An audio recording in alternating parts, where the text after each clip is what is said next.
Hello, I'm Sunny. The word of today is 读.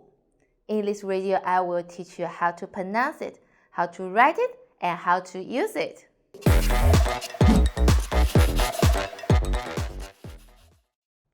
Okay, let's read together. 读的无读读 Very good. Let's write together. 点横折钩横竖横折点点横撇点读 Do have two meaning. First one, pronounce. How to pronounce?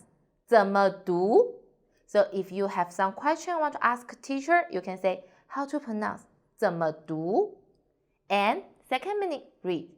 I can read letters. 我可以读信 I can read newspaper.